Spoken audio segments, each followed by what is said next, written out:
Welcome to the deep dive. Okay, today we're tackling something huge, really essential, digging into the story of India after 1947. It's a history full of turbulence, contradictions. Absolutely. And our mission, as you said, is to really get into the core of it.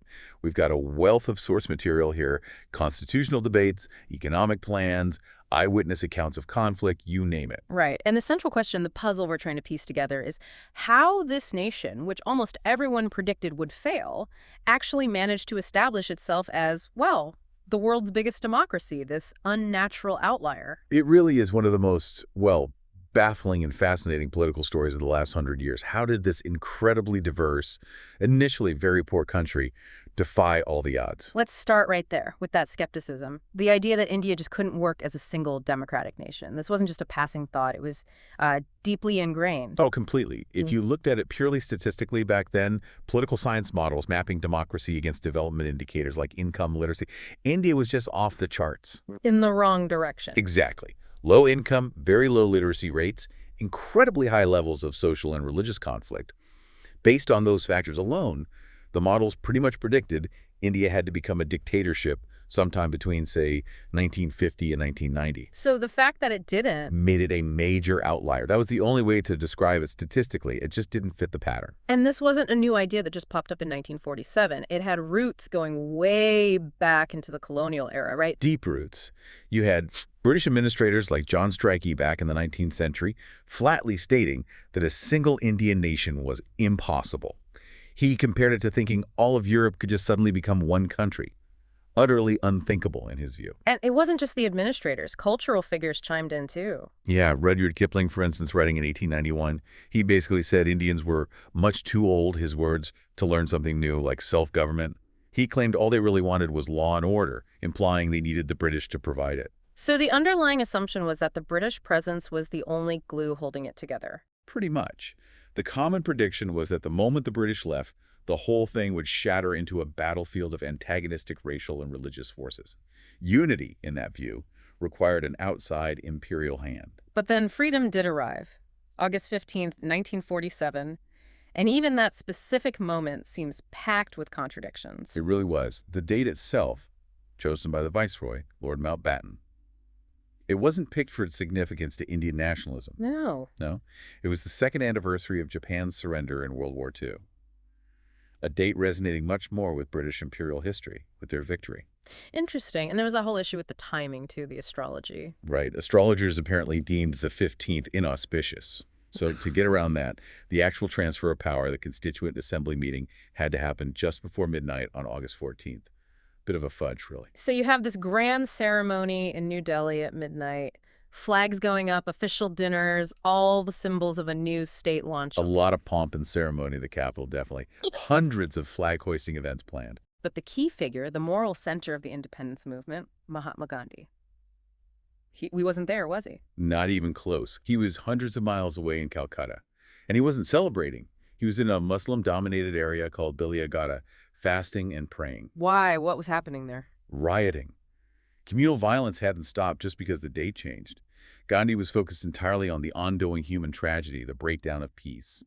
That contrast, the official joy in Delhi versus Gandhi's solitary prayer amidst violence in Calcutta, it almost perfectly captures the paradox of India's birth. A huge ideal, born amidst terrible suffering. That suffering, of course, was primarily partition, an event some sources call a parricide, like killing a parent. It's such a loaded term. It is, and it highlights the deep sense of trauma, that this freedom came at the cost of dividing the family, so to speak.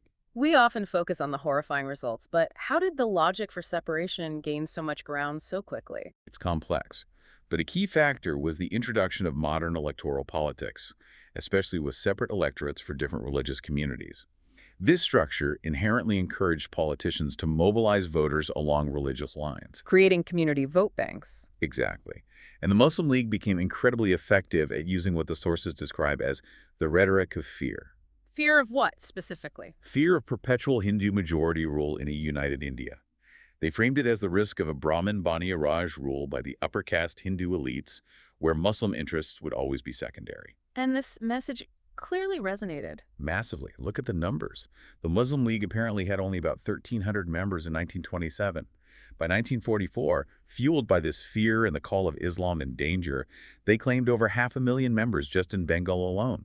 It transformed from an elite group into a genuine mass movement. But turning that political demand into geographical reality, the logistics must have been nightmarish. Impossible, really. Especially on the timetable Mountbatten set. Sir Evan Jenkins, who was the governor of Punjab, the province literally being cut in two, warned Mountbatten directly. He said partitioning a region of 30 million people in just 6 weeks would be incredibly difficult, even if all concerned were friendly. And they were far from friendly. Very far. The man tasked with drawing the actual border lines, Sir Cyril Radcliffe, had barely been to India before. He knew, reportedly, that whatever lines he drew, he'd end up being hated by some 80 million people. He wasn't wrong. The human cost was immediate and catastrophic. The refugee crisis. It's almost impossible to wrap your head around the scale. Yeah. 10 million people. Uprooted, moving across these new arbitrary borders, on foot, crammed onto bullock carts clinging to the roofs of trains. Just sheer desperation. Utter desperation. There's an anecdote in the material about Nehru flying over Punjab. He looks down and sees this column of refugees stretching for 10 miles, maybe 100,000 people in this single procession. My goodness. And this massive human wave was heading towards the city of Amritsar, where tensions were already sky-high, local militias were active, and Hindu and Sikh refugees who had already fled violence from the other side were understandably described as excited and volatile. A powder keg. Absolutely. Nehru saw the potential for an absolute bloodbath if this incoming column clashed with the people already in Amritsar. His immediate, almost panicked reaction, according to the source, was to suggest they bulldoze a temporary road around the city, just to keep these two huge, traumatized, angry groups physically separated. That speaks volumes about the kind of emergency footing they were on, making decisions like that on the fly. Constantly. It felt like building a state while simultaneously trying to prevent it from completely disintegrating into violence hour by hour. And even Gandhi, the apostle of nonviolence, found his methods pushed to the absolute limit by this civil strife. He did. There was this brief, fragile moment of peace in Calcutta around August 15th, a sense of shared relief maybe, but it didn't last. What happened? Violence flared up again. Reportedly started with an attack on a Hindu youth, then spiraled into retaliatory attacks. By September 1st, dozens had been killed right there in Belagata, where Gandhi was staying. This is what prompted his second major fast. He must have been despairing. What was his stated fear then? He was terrified that the internal conflict would cripple the new nation, making it vulnerable. He explicitly warned that if the violence continued, 2 or 3 foreign powers will be upon us. He feared the chaos would invite external intervention, possibly even recolonization, ending their short-lived dream of independence. His fast was a last-ditch effort to shock the nation back to sanity. Such a fragile beginning, and then just months later, the ultimate tragedy, Gandhi's assassination, which paradoxically seemed to both unite the country in Greece but also expose cracks right at the very top. That's exactly right. The shock was immense, of course. Both Nehru, the prime minister, and Sardar Patel, the deputy prime minister and home minister, made powerful public calls for unity. They urged people to fight the terrible poison of communalism that has killed the greatest man of our age. But behind the scenes? Behind the scenes, there was serious tension. A fundamental disagreement between Nehru and Patel about how the government should actually function. What was the core issue? Ministerial authority.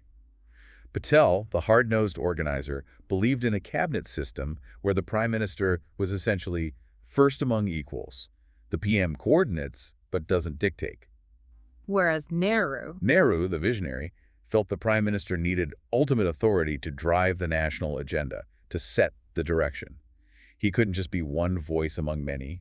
This wasn't just a personality clash. It was a structural argument about power at the very center. And this could have broken the ruling Congress Party apart. Very easily.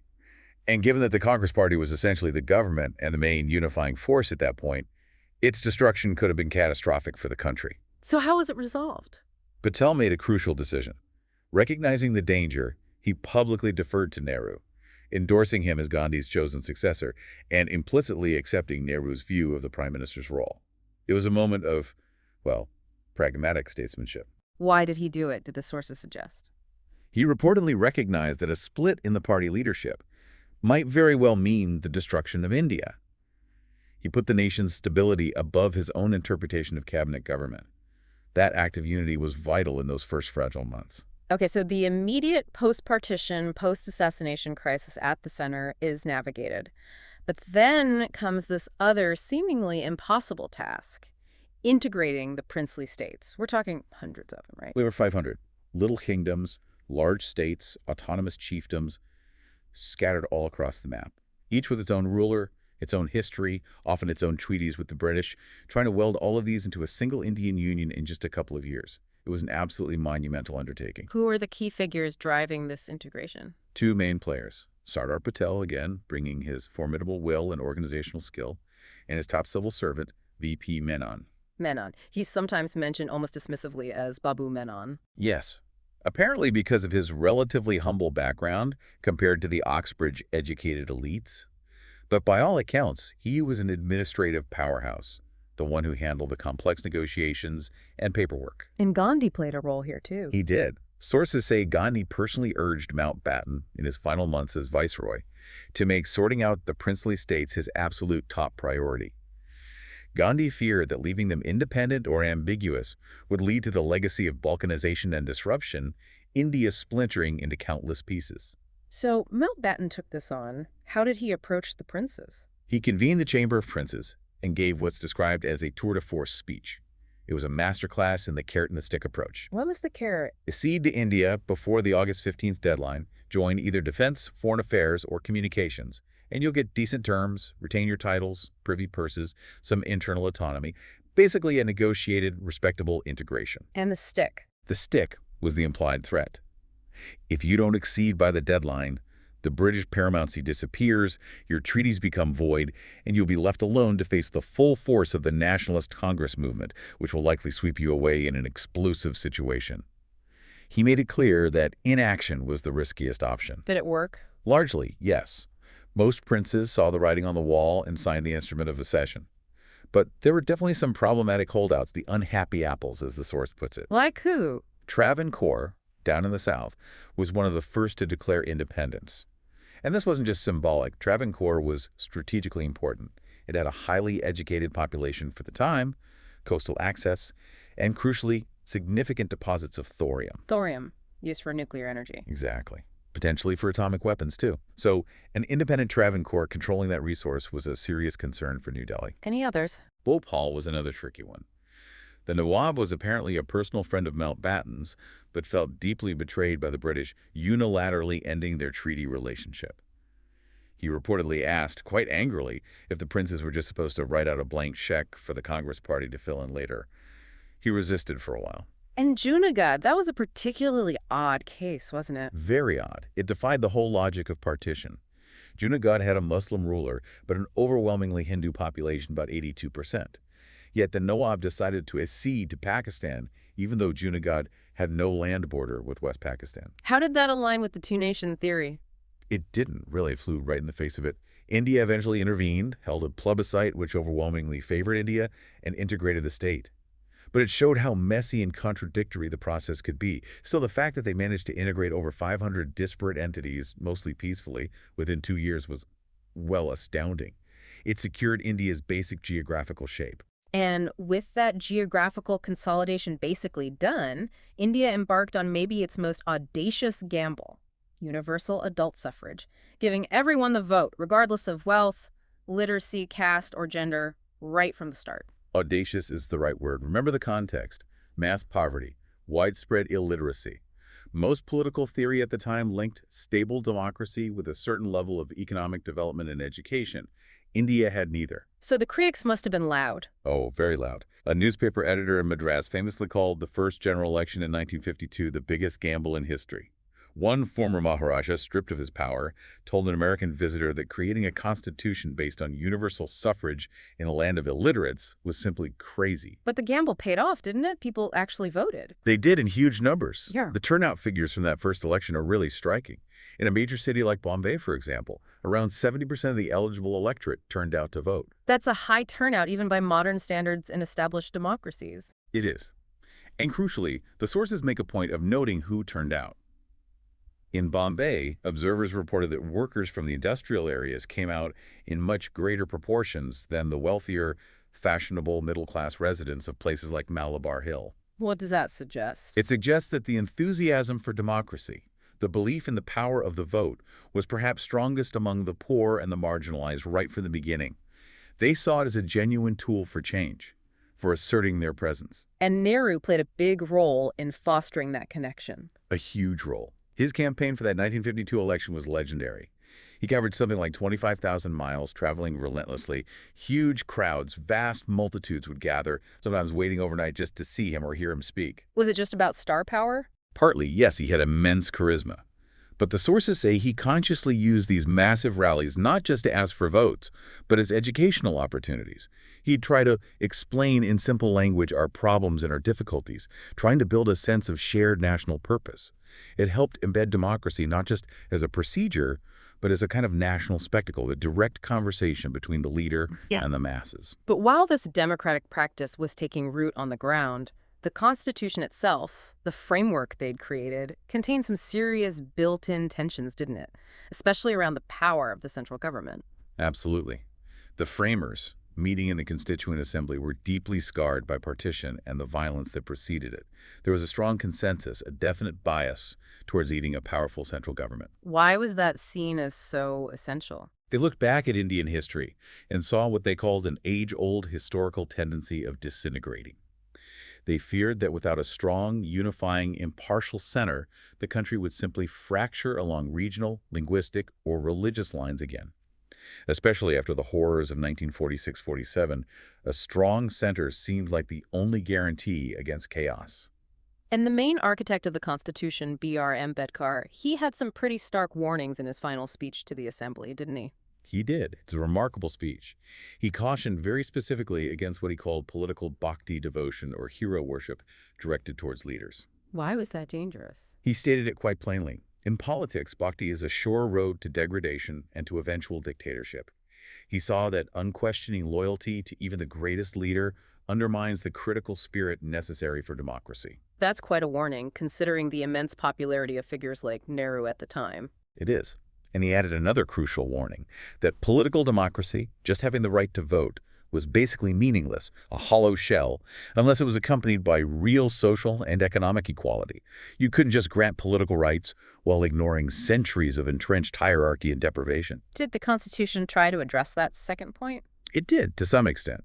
This is where the provisions for reservations, or affirmative action, came in. They specifically recommended reserving seats in legislatures and government jobs for the most marginalized groups. The scheduled castes, formerly known as untouchables, whom Gandhi had called Harijans, or children of God, and the scheduled tribes, or Adivasis. This was an explicit acknowledgement of the mass exploitation and discrimination they faced, and an attempt to provide a constitutional remedy. So, debates about central power, social justice, but wasn't the most immediate, most fiery debate in the Assembly about language? Oh, absolutely brutal. Sources describe it as a language war. There was a very determined group, the so-called Hindiwalas, who were adamant that Hindi, written in the Devanagari script, should be the sole national language of India. And the opposition to that Came fiercely from the non-Hindi-speaking regions, particularly the South. They saw it as Hindi imposition, as northern dominance. One member from Madras reportedly said that the aggressive push for Hindi made him feel like he wasn't in his own country anymore, but had come to a new country where his language and culture were secondary. Did they compromise? Eventually, yes. They settled on Hindi as the official language, alongside English for a period, and recognized other major regional languages. But the bitterness of that debate showed just how deep the linguistic fault lines ran. It foreshadowed decades of conflict over language and regional identity. The unity forged was still incredibly fragile. And that fragility, perhaps most acutely manifested in the issue of Kashmir, a conflict that started almost immediately and has, in many ways, defined India's relationship with Pakistan and its own identity ever since. Kashmir became the flashpoint right away. Just 2 weeks after the Maharaja, Hari Singh, was still vacillating, saying he wouldn't join either India or Pakistan, the situation exploded. What happened? On October 22, 1947, several thousand armed men, described as Pathan tribesmen from Pakistan's northwest frontier province, invaded Kashmir. This tribal invasion, was it clear who was behind it? It was murky. Because of the remote, mountainous terrain, there were very few, if any, independent eyewitness accounts initially. Pakistan denied direct involvement, calling it a spontaneous uprising. India was convinced it was orchestrated by Pakistan. In India's reaction. Was swift and desperate. They needed to get troops into Srinagar, the capital, immediately to prevent it from falling. They literally commandeered private airlines, stripped out the seats, the luxury fittings to pack in soldiers, and flew them into Srinagar airport while it was under fire from the invaders. What about Pakistan's military response? Pakistan's founder, Muhammad Ali Jinnah, reportedly ordered his acting army chief, a British general named Douglas Gracey, to march Pakistani troops into Kashmir as well. But Gracey refused the order, arguing it would constitute an act of war against India, another dominion, without approval from the Supreme Commander, Field Marshal Auchinleck, who was overseeing both armies. That refusal was critical. Amidst all this conflict and political maneuvering, there's an interesting counter-narrative mentioned in the sources about the atmosphere in Srinagar itself in those early days. Yes, it's quite striking. A journalist there reported seeing incredible sights of amity and indeed fraternity. Hindus and Sikhs were apparently moving around freely, without fear, among the majority Muslim population. A stark contrast to the violence elsewhere. It really was. The source mentions this being symbolized by Sheikh Abdullah, the most popular local political leader who was Muslim and head of the National Conference Party, driving around the city openly with the Indian Army's divisional commander. It projected an image of secular unity against the invasion. And this became ideologically crucial for India. Hugely important. For India, two things mattered. The Maharaja legally acceded to India, albeit under duress, and Sheikh Abdullah, the popular Muslim leader, supported the accession. This for them proved that India was not just Hindustan, a land only for Hindus. It was a secular state where Muslims could freely choose to belong and thrive. How did Pakistan see it? For Pakistan, the argument was much simpler. Kashmir was overwhelmingly Muslim. Therefore, based on the logic of partition, the two-nation theory, it rightly belonged to Pakistan. They believed religion alone should determine the outcome, and any plebiscite would confirm this. The conflict quickly got internationalized, taken to the UN, and led to entrenched mistrust, didn't it? Deep mistrust, breeding conspiracy theories on both sides that persist even today. The source notes the feeling in India that the British Governor-General Mountbatten deliberately pushed the case to the UN too early, and that the British commanders intentionally held back the Indian Army from retaking the entire territory. And on the Pakistani side? A persistent belief that Mountbatten conspired with Radcliffe during the Boundary Commission to deliberately award the Muslim-majority district of Gurdaspur, in Punjab, to India. Why was Gurdaspur so important? Because it provided India with its only viable road access into Kashmir at the time. Without Gurdaspur, logistically supporting Kashmir would have been far harder for India. So, Pakistan felt cheated, believing the border was manipulated to deny them Kashmir. The result, as one source puts it, was a situation with only losers. The crisis didn't end with the ceasefire line. There was a major internal political upheaval in Kashmir in 1953 involving Sheikh Abdullah himself. Yes, the man who had been so pivotal in 1947 was arrested by the government he helped bring to power. Why? What changed? Abdullah apparently became increasingly uneasy about Kashmir's relationship with India, particularly as the Cold War heated up and the U.S. seemed to be tilting towards Pakistan with military aid pacts. He started making statements and reportedly held talks with the American diplomat Adlai Stevenson, exploring the idea of Kashmir becoming independent of both India and Pakistan. And for Nehru's government in Delhi, that was unacceptable. Completely unacceptable. An independent Kashmir would undermine the entire secular basis of India's claim. If Kashmir, with its Muslim majority, opted out, it would validate Pakistan's two-nation theory and be a massive ideological defeat for India. So how did Delhi handle this perceived threat? According to the sources, the Indian Intelligence Bureau actively worked to sow divisions within Sheikh Abdullah's National Conference Party. They cultivated rivals, weakened his support base from within. Leading to his removal. Exactly. He was dismissed as Prime Minister of Jammu and Kashmir and imprisoned for many years. He was replaced by Bakshi Ghulam Muhammad, a leader who was seen as much more reliably pro-India. And Bakshi immediately took steps to solidify his position. Yes, he quickly launched a series of populist measures, things like making education free up to university level, establishing new engineering and medical colleges, abolishing unpopular customs duties between Kashmir and the rest of India. The aim was clearly to win public support, make people feel the economic benefits of staying with India, and secure continued backing from Delhi. It was a shift from relying on Abdullah's charisma to relying on state patronage and control. Okay, so while wrestling with these huge security and integration issues, Nehru's government was also trying to fundamentally reshape India's economy, moving away from the colonial model towards a planned, state-led approach. Yes, this was central to Nehru's vision. The core idea was socialist-inspired, a belief that the state needed to take the lead in industrial development to overcome poverty and reduce inequality. Private enterprise alone couldn't be trusted to deliver equitable growth. Was this purely a top-down imposition, or was there wider support for state intervention? Interestingly, there was quite a broad consensus, at least initially. Even some of India's leading industrialists, who drafted something called the Bombay Plan back in 1944, conceded that private business hadn't done enough to ensure fair income distribution. They actually agreed that in the early stages, the state probably needed a monopoly in crucial areas like energy, heavy industry, infrastructure, transport. But the definitive shift came with the second five-year plan, based on the Mahalanobis model. That was the real turning point, yes.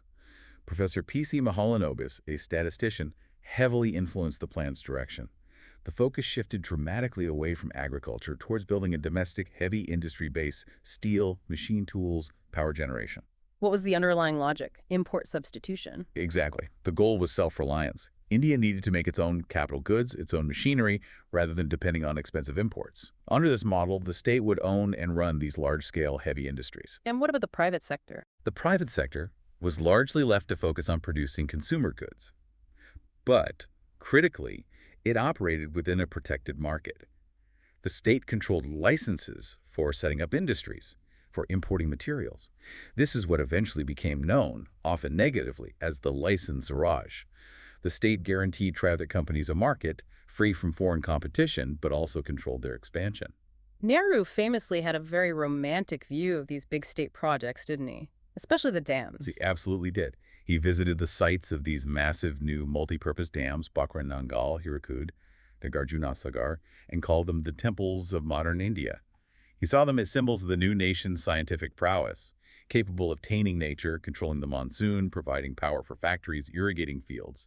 They were monuments to progress. But this whole top-down, centralized, heavy industry-focused model wasn't without its critics, even then. No, definitely not. There were significant dissenting voices right from the start, raising serious questions. What were the main lines of criticism? Well, one major line came from free market thinkers. The economist Milton Friedman, for example, visited India and was apparently quite critical. He felt the planning models were too abstract, too mathematical, ignoring the human element, skills, entrepreneurship, the need for labor mobility. What specifically did he dislike about the industrial strategy? He reportedly deplored the focus on what he saw as two inefficient extremes: huge capital-intensive state factories that employed relatively few people, and simultaneously protecting traditional labor-intensive cottage industries that were often technologically stagnant. He felt the middle ground, efficient small and medium enterprises, was being neglected. And the other major critique came from a different angle entirely. More Gandhian, perhaps. Yes, a strong ecological and Gandhian critique. Figures like J.C. Kumarappa, a Gandhian economist, and Miraben, an English disciple of Gandhi who stayed on in India, argued passionately against the obsession with giant dams and chemical fertilizers. What was their alternative? They advocated for sustainable, decentralized approaches. Widespread use of organic manure instead of imported chemicals, building small-scale local irrigation systems instead of giant dams that displaced communities and required huge foreign loans. They argued this was cheaper, more environmentally sound, and empowered local communities. Miraben, in particular, had some stark warnings about the environment. Remarkably prescient warnings. She argued that this type of aggressive, large-scale modern development was fundamentally upsetting the balance of nature. She saw deforestation, soil erosion, the disruption of water cycles as direct consequences, warning about long-term ecological damage. So huge internal debates about the economic path. Simultaneously, Nehru was trying to carve out India's place in a world rapidly dividing into Cold War camps. His answer was non-alignment. Non-alignment became the cornerstone of India's foreign policy. The idea was to not get sucked into either the U.S.-led Western Bloc or the Soviet Bloc, to maintain independence in foreign policy decision-making. But this wasn't always easy to maintain or well understood, particularly in the West. No, especially not in the U.S. The sources suggest there was often a very simplistic, sometimes stereotypical view of India and America. Indians were seen either as exotic and fabulous, Maharajas, snake charmers, mystical gurus, benighted heathens worshipping strange gods, or just pathetic victims of poverty and disaster. Not exactly a basis for deep strategic understanding. Not really. And despite Nehru having visited the Soviet Union back in 1927 and being genuinely impressed by its efforts at social equality, India officially remained non-aligned. However, the U.S. consistently seemed suspicious of India's stance and tended to favor Pakistan, seeing it as a more reliable anti-communist ally. Pakistan joined military pacts like SEATO and CENTO. Right, and the U.S. saw India, with its non-alignment and socialist leanings, as somewhat unreliable, maybe even an insignificant pawn in the Great Cold War game, according to one assessment mentioned. This U.S. tilt towards Pakistan created constant friction. The biggest shock to Nehru's foreign policy, and maybe to his worldview, came from China, didn't it? Between 1959 and 1962. A devastating shock, especially because Nehru had invested so much personal and political capital in building friendly relations with Communist China. He'd been a champion for Beijing's inclusion in the UN, promoting the idea of Hindi Chini Bai Pai, Indians and Chinese are brothers. What went wrong? The border dispute. It had simmered for years, but it erupted after China suppressed the Tibetan uprising in 1959 and the Dalai Lama fled to India, seeking asylum. How did China frame the issue? China's premier, Chow Enlai, took a hard line. He told Nehru that the entire Sino-Indian boundary has not been delimited. He explicitly rejected the McMahon Line, the border established by the British in 1914, which India considered legally valid. He also accused India of interfering in Tibet and shielding armed Tibetan bandits. And the military balance was heavily tilted against India. Dangerously so. India's own army chief at the time, General Timaya, though he said this after retiring, warned quite publicly that India simply could not take on China militarily on its own. He estimated China's military strength was maybe 100-fold greater than India's, especially in the mountainous border regions. India's defense planning had been almost entirely focused on Pakistan. So when the war actually broke out in October 1962, The Chinese advance was swift and decisive, particularly in the eastern sector, NIFA, now Arunachal Pradesh. They had better logistics, better acclimatized troops operating from the high Tibetan plateau, moving downwards. Indian forces were poorly equipped, poorly prepared, and fought bravely, but were overwhelmed in many places. and then just as suddenly, China declared a unilateral ceasefire. Yes, after about a month of fighting on November 22, 1962. The reasons are debated, but most analysts point to the logistical challenges of advancing further, especially with winter setting in, and perhaps China having achieved its primary military and political objectives, humiliating India and securing the territory it claimed, particularly the Aksai Chin Plateau in the west, which was vital for linking Tibet to Xinjiang. What was the impact of this defeat on India? It was shattering. A huge blow to national morale and to Nehru's personal prestige. It forced a reluctant, temporary tilt towards the West, particularly the U.S., for military aid and reassessment of defense strategy. And perhaps most importantly, it seemed to confirm what Sardar Patel had suspected years earlier, that underneath the communist ideology, China was driven by a powerful, assertive nationalism. The Pai-Bai illusion was completely broken. So the China War exposed external vulnerabilities. But back inside India, the unity and diversity ideal was being severely tested by internal conflicts over identity, starting again with language, leading to demands to redraw the state map. Yes, the linguistic reorganization of states became a massive disruptive issue throughout the 1950s and early 60s. That initial creation of Andhra Pradesh in 1953, forced by Pottisaramalu's fast unto death, Nehru had feared it would open a Pandora's box. And did it? It absolutely did. He reportedly said, "We have disturbed the hornet's nest." Once Andhra was created on a linguistic basis for Telugu speakers, demands erupted from other language groups across the country. Marathi speakers, Gujarati speakers, Punjabi speakers, Tamil speakers, all wanting their own state boundaries redrawn along linguistic lines. And this wasn't just peaceful petitioning. It led to serious violence, like the Bombay riots. The Bombay riots in 1956 were particularly shocking.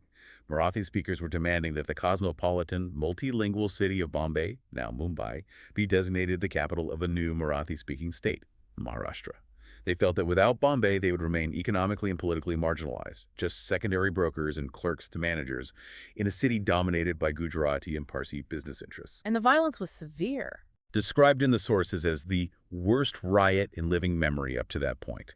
It involved widespread clashes, police firing, significant casualties. It shook the central government deeply. Nehru was quoted as saying the passions aroused by the linguistic question were, more serious than even the situation created by the partition. That's how dangerous he felt it was. And it wasn't just the major language groups. Tribal communities were also asserting their distinct identities and demanding political recognition. That's right. Leaders like Jaipal Singh Munda, an Oxford-educated Adivasi who had captained India's first Olympic hockey team, became powerful voices for tribal rights. He focused heavily on the issue of land alienation and exploitation in tribal areas, particularly in the Chotanagpur Plateau region. What was his core argument? He argued that independence hadn't changed the fundamental power dynamic for tribals.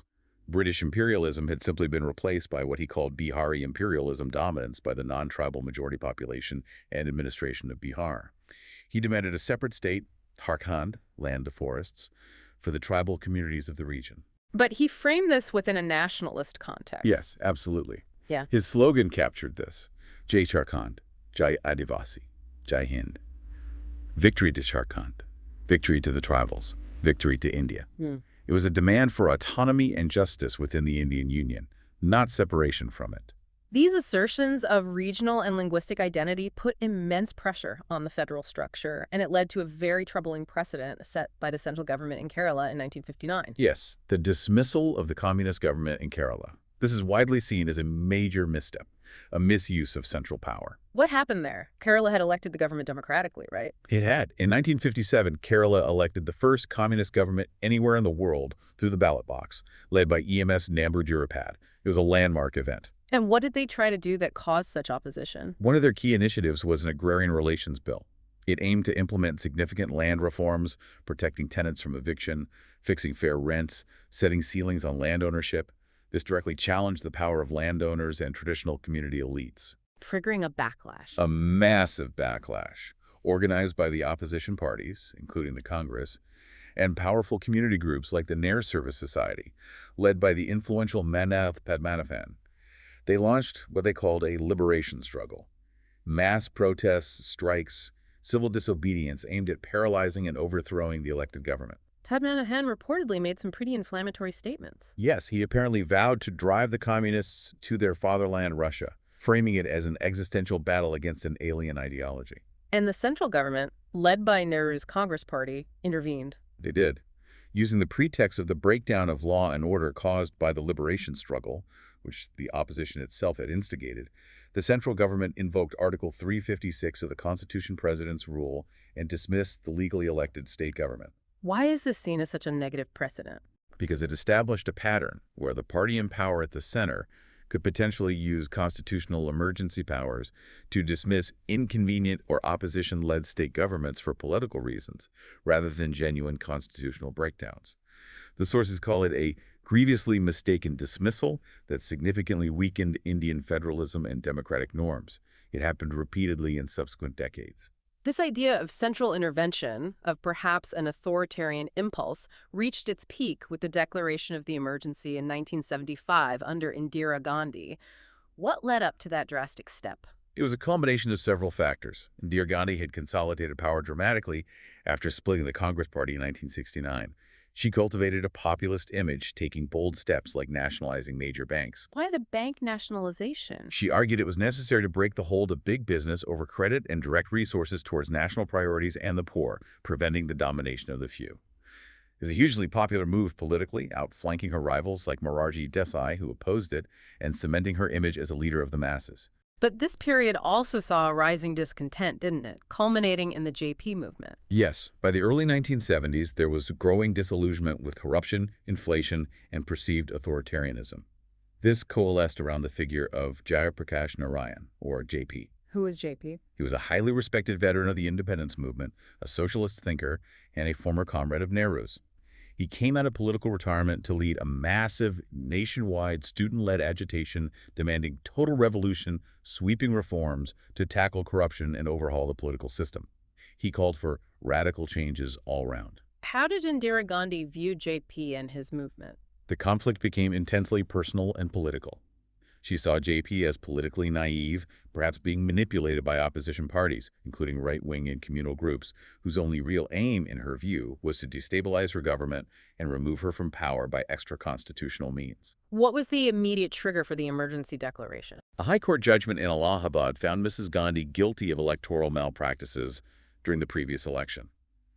The Supreme Court upheld part of this, issuing an order that barred her from voting in Parliament, although she could remain Prime Minister pending a full appeal. And her response? Almost immediately, on June 25, 1975, she advised the president to declare a state of internal emergency, citing threats of internal disturbance. Her stated justification was that the opposition, led by JP, was trying to paralyze the work of the central government and incite chaos. What did the emergency actually entail? It meant the suspension of fundamental rights, widespread censorship of the press, and the arrest of thousands of political opponents, activists, and trade unionists under preventive detention laws like MITA and the Maintenance of Internal Security Act. How many people were jailed? Estimates vary, but the source suggests around 36,000 people were detained without trial under MISA during the 21 months of the emergency. It was a drastic crackdown. International observers were shocked. People like Fenner Brockway, a British socialist sympathetic to India, lamented the transformation of the world's greatest democracy into a repressive dictatorship. And during this period, her younger son, Sanjay Gandhi, rose to prominence. Yes, Sanjay emerged as a major unelected power center during the emergency. He wasn't driven by ideology like his mother. He was more focused on implementing a few pet projects with ruthless efficiency. Including the controversial family planning program. That became his most notorious initiative. He championed a policy of mass sterilization, often involving coercion and compulsion, particularly targeting the poor and marginalized in North India. There were quotas set, and local officials were under immense pressure to meet them, leading to widespread abuses. And this backfired spectacularly. Massively. It generated intense fear and resentment, what the sources call a burning hatred, especially in rural North India. It became the single biggest issue in the 1977 election campaign after the emergency was lifted. People were using slogans about it. Yes. Opposition slogans directly targeted the forced sterilization program. Voters were reportedly asking Congress candidates to produce their own sterilization certificates. The Congress Party was mockingly called the Sarkari Kazi Kendra, the official castration center. This deep, visceral anger against this specific excess played a huge role in Indira Gandhi's stunning electoral defeat in 1977. It showed that even after authoritarian rule, the democratic impulse, the power of the vote to punish leaders who overstepped, was still alive. The outlier survived its internal crisis. So the emergency ends, democracy is restored, but the underlying social fault lines, caste and religion, didn't disappear. In fact, they seem to have become even more central to politics in the following decades. Absolutely. The post-emergency era saw the acceleration of what's called the caste revolution in politics.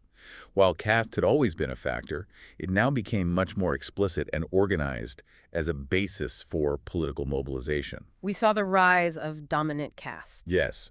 Groups like the Yadavs in North India, the Jats, the Marathas in Maharashtra, numerically large landowning peasant castes, realized their collective voting power. They started forming effective vote banks and challenging the traditional dominance of the upper castes, especially within the Congress Party structure. And the Mandel Commission recommendations in 1990 turbocharged this. That was the pivotal moment, the Mandel moment, when Prime Minister V.P. Singh announced the implementation of the Mandel Commission's report, reserving a significant percentage of government jobs for other backward classes, OBCs, essentially these large intermediate castes. It fundamentally changed the political landscape. How so? It instantly solidified caste identity as the primary axis of political mobilization, particularly in North India. It allowed leaders like Mulayam Singh Yadav in Uttar Pradesh and Lal Prasad Yadav in Bihar to build powerful winning coalitions by combining the large OBC vote bank, especially Yadavs, with the Muslim vote. The source calls it galvanizing the arithmetic of politics. It effectively broke the Congress Party's old upper caste Dalit Muslim coalition in many states. And alongside the OBC rise, there was also a growing assertion from Dalits. Yes, definitely. The rise of leaders like Mayawati and her Bahujan Samaj Party, BSP, signaled a major shift. Dalits, the most historically oppressed group, were increasingly rejecting traditional deference and opting for, as the source puts it, the more rocky path of defiance. This assertion sometimes led to conflict, didn't it? It did. Actions like renaming universities or public places after Dalit icons like B.R. Ambedkar, for instance, the Marathwada University, were seen as acts of assertion and often provoked violent reactions from upper caste groups who felt their status was being challenged. It highlighted the raw, ongoing tensions just beneath the surface. Parallel to this churning in caste politics, the other major fault line religion, or communalism, also intensified dramatically, leading eventually to Ayodhya. Ayodhya became the focal point for the rise of Hindu majoritarian politics. The Vishwa Hindu Parishad, VHP, along with the BJP and other Sangh Parivar organizations, ran a long, sustained campaign demanding the liberation of the spot where Ram was born, which they claimed was occupied by the Babri Masjid, a mosque built in the 16th century. And this culminated in the mosque's demolition in 1992. Yes, on December 6, 1992. A huge crowd of activists, called Karsavaks, estimated at over 100,000, overwhelmed the security forces and demolished the 400-year-old structure in a matter of hours, reduced it to rubble. The repercussions were immediate and devastating. Catastrophic. Massive riots broke out between Hindus and Muslims across India, so the worst communal violence since partition. The source specifically mentions the situation in Bombay, now Mumbai. What happened there? Muslim mobs, feeling betrayed and angered by the demolition and the perceived inaction of the police in Ayodhya, clashed violently with the police in Bombay. They were reportedly shouting things like, "Police in Ayodhya just stood by and let the mosque be demolished. We're going to get you now." It showed how an event in one place could trigger immediate violent breakdown hundreds of miles away. And this heightened communal tension created a difficult situation for Indian Muslims, described in the sources as a constant loyalty test. Yes, a recurring theme. The source notes the immense pressure Indian Muslims often faced to publicly demonstrate their patriotism, especially during moments of national tension, like India-Pakistan cricket matches. It describes these matches as becoming occasions for weighing and measuring their loyalty, with expectations that they must display the national flag and cheer loudly for India to prove they belong. It's a reflection of the underlying suspicion they sometimes face in a climate of heightened Hindu nationalism. Beyond caste and religion, the federal structure continues to be stressed by regional issues, sometimes violent ones. That's true. You have ongoing armed conflicts in certain areas. For instance, the Naxalite or Maoist insurgency, primarily active in resource-rich tribal areas in central and eastern India. What drives the Naxalite movement? They claim to be fighting against feudal exploitation and for the rights of poor peasants and tribals, often targeting landowners, police, and symbols of the state. They've gained support in areas where communities feel neglected and exploited by the state, and corporations extracting resources like minerals and timber from their lands. And then there are the long-standing issues in the Northeast and Kashmir. Yes, independence or autonomy movements have persisted for decades in places like Nagaland and Kashmir, with varying levels of intensity and public support. And in Assam, you had a massive, prolonged agitation led by the All Assam Students' Union, ASU, throughout the late 70s and early 80s. What was the ASU agitation about? It was focused on the issue of migration, primarily from Bangladesh. ASU led huge protests demanding the detection, disenfranchisement, and deportation of people they considered illegal infiltrators. They feared being demographically overwhelmed in their own state. How did the central government view this? The government resisted the demand for mass deportation, seeing it as impractical and, importantly, as striking at a core principle of Indian federalism, the right of any Indian citizen to live and work anywhere in the country.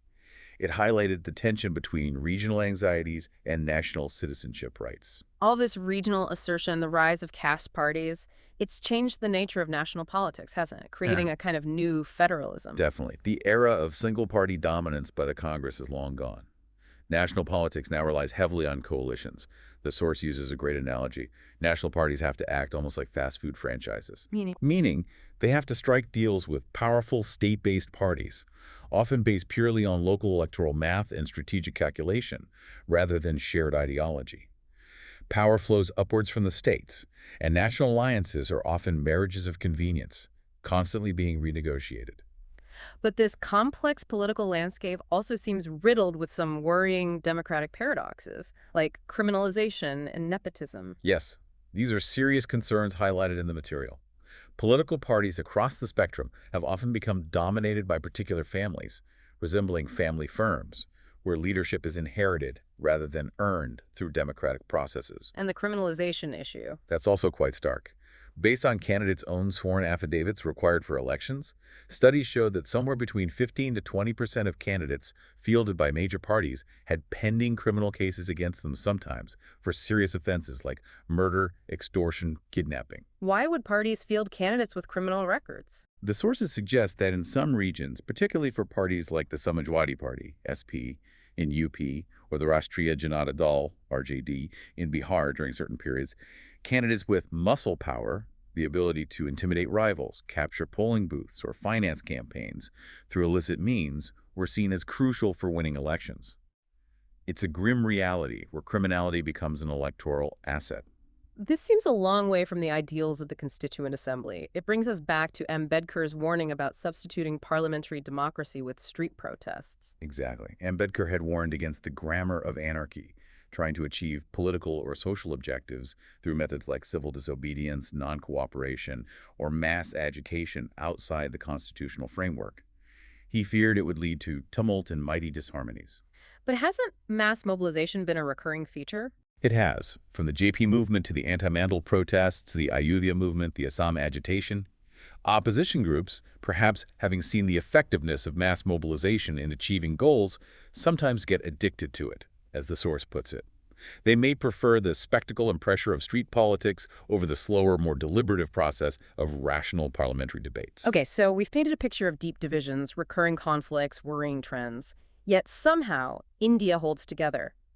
The source points to an unlikely unifying force, popular Hindi cinema. It's a fascinating point, and probably quite true.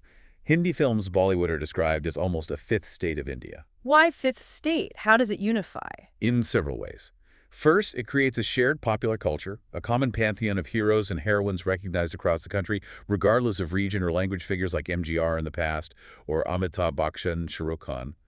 Second, it propagates a common language, not the formal, Sanskritized Hindi promoted by the state broadcaster, but a colloquial, widely understood Hindustani, heavily infused with Urdu words and phrases. So it bridges linguistic divides. To a large extent, yes. It creates a kind of lingua franca, understood from Mumbai to Kolkata to Delhi, even in parts of the South.